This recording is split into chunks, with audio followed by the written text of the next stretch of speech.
This might be the most brutal Undertale challenge I've ever tried. This is a wheel, and after every boss, it will be spun, giving me a challenge for the entire rest of the game. Don't take damage. Yeah. This goes to show just how difficult this whole challenge really is. But I've already done 2 videos attempting this, so I knew I had to change something to make this video more interesting. So I allowed the use of fleeing if the current challenge doesn't affect battles heavily, and I made the ruling much less harsh. For example, previously if I got the challenge no moving down in battle, Papyrus would be impossible since you automatically move down during his fight. So for this attempt, if I get impossible challenges like that, then I'll make an exception.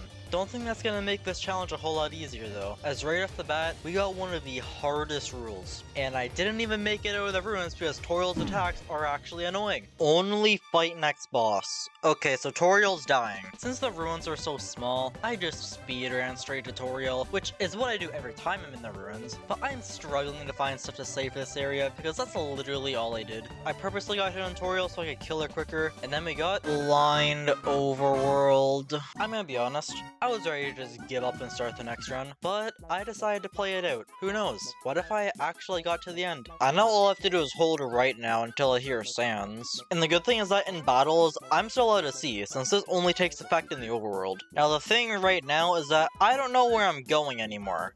I'm just holding right. Oh, I hear Papyrus. Okay, so I'm at the electric shock puzzle. I think my plan is to just hold right, and if I hit a wall, I turn a different direction.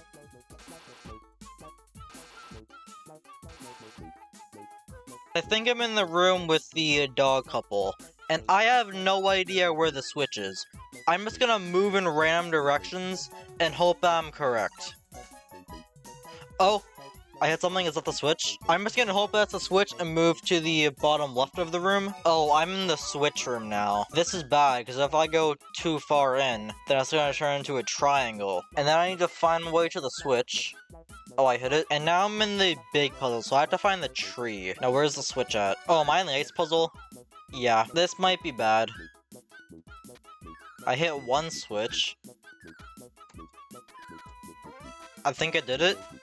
Let's go. I somehow made it to Papyrus, and after sparing him, I got one of the easiest challenges. No new items. And I think this is a good time to mention that the challenges don't go away. They stack after every boss. So I could have accidentally picked up an item while I was blind. I didn't though, and once I knew I was at the first Undyne bridge, I thought it was all over. But I could still use sound to help me. So every time I heard Undyne stop moving, I would just move up or down, and I actually survived the first bridge. But the second bridge is like a maze, and I did not know the path by heart. I gained a lot of respect for blind speedrunners during this section, because I play this game a ton, and I still did not know where I was. Unfortunately, that resulted in dying, so all the way back to the ruins we go. Don't stop moving. This is probably the easiest rule, but hey, at least got a cool clip of me completely dodging Toriel's attack. I got no new items again, so that meant no stick for the dogs, and no healing items for the rest of the game. After we reached a red light, green light the character, I came to a devastating realization. I have to stay still for this fight or I will die, but we can't do that. So my only option was to use the pie and attack him until I won. At least I got HP out of it, but losing the pie this early sucked. The rest of the dogs are pretty easy, and now we're back at Papyrus, where I was an idiot during the final attack and screwed myself by jumping into a really bad position. Although it looks like I'm having a really hard time, which I was, but I was doing way better than my previous attempts. I remember barely being able to make it out of the ruins, and now I was consistently making it to Snowdin. But we won't get to see the snow for very long, since now we're forced back into the most boring area in the game. And to make it even more boring, I got a rule that didn't affect me since I wasn't streaming this recording. I know I could just respin and get a harder challenge, but I've lost over 50 times, so just let me have this one. Besides, I followed up with the most grueling challenge. No dodging. This one rule changed the way I played for the entire run. I needed to make sure I had a ton of healing at all times, and I had to be smart about my healing during bosses, since I can only hold up to 8 or 16 if I'm using bicycles. When I made it back to the dog that made me waste my power high last run, I remembered something crucial. With only 20 HP, Papyrus's last attack would be impossible to survive. My first thought was to use the N, but I would lose that extra 10 HP almost instantly, so the only way forward was to go backwards and grind some enemies, which was made a lot harder since I couldn't dodge. After spending 10 minutes going from level 1 to 6 and buying as much cinnamon buns as I could, I faced a slightly less overrated skeleton,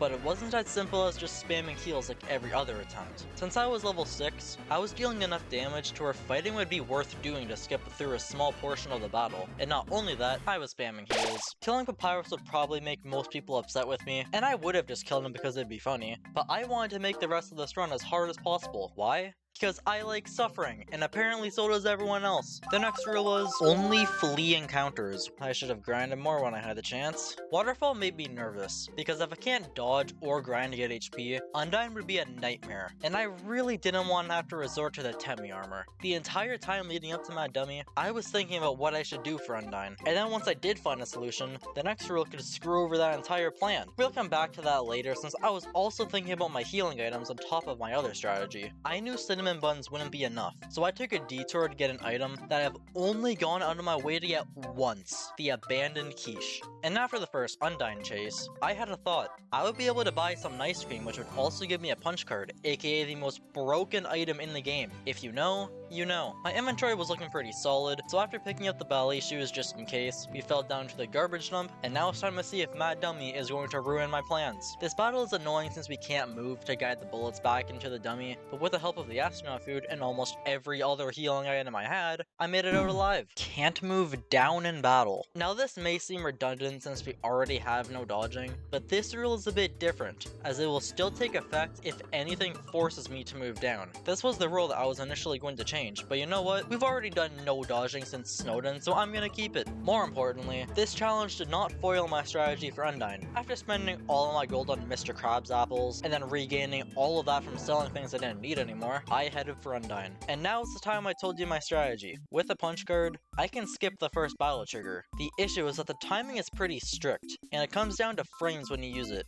And I have never used the punch card before, so I was risking the entire run on this. But what other choice did I have? I wouldn't be able to out-heal her, so my only option was skipping part of the fight. I took a deep breath, walked towards the Undyne trigger, and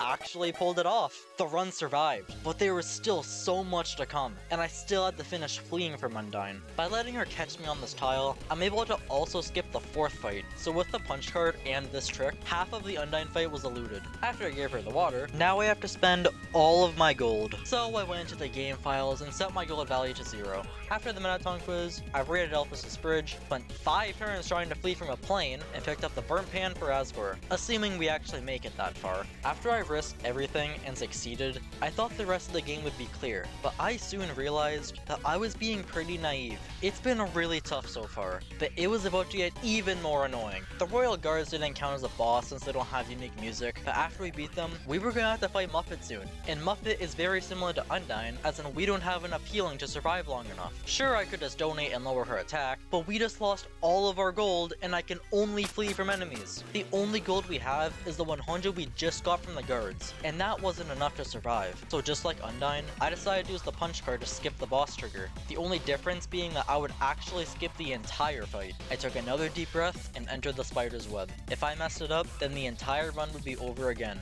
But I somehow pulled it off again and evaded the entire battle. We still have to spin the wheel though, since technically I fought her. No! My punch card! All good things come to an end eventually, but I didn't want to part ways with a punch card after it saved my entire run twice. Huh.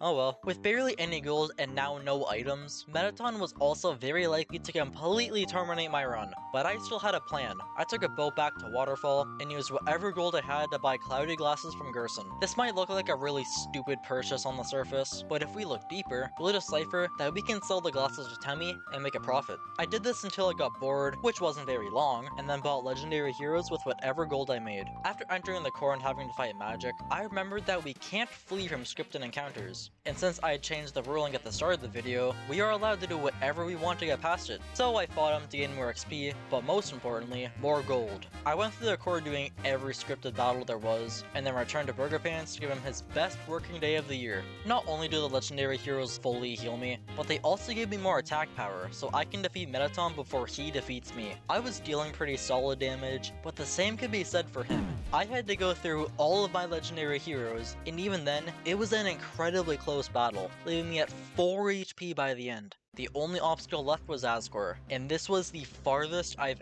ever made it. And for the final rule, I am not allowed to stop moving. This is a pretty underwhelming challenge for the final spin, but I've had to resort to using a broken item that I had no experience using, so I'm just gonna take it. I picked up the dagger and locket, then went back to Temmie and spent 20 minutes selling everything so I could fill my inventory with sandwiches. It was time for the last battle in this challenge. If I beat Asgore, I would complete the challenge after all this time, but if I lost, then not only would I be really annoyed, but I'd have also spent 3 videos attempting this challenge, all ending in failure. My nerves were high, but I was also determined to finally win. Asgore hit like a truck, but we do have a bit of protection since he can only kill when you're at 1 HP. Asgore was getting low, but I also went through all of my heals. Luckily I got a golden hit the turn before and dealt over 600 damage to him. If I didn't, then I might not have survived. Sure, I was still at 50 out of 60 health when I knocked him down, but he can deal over 40 in 1 turn, so I would not have been safe. But who cares, because I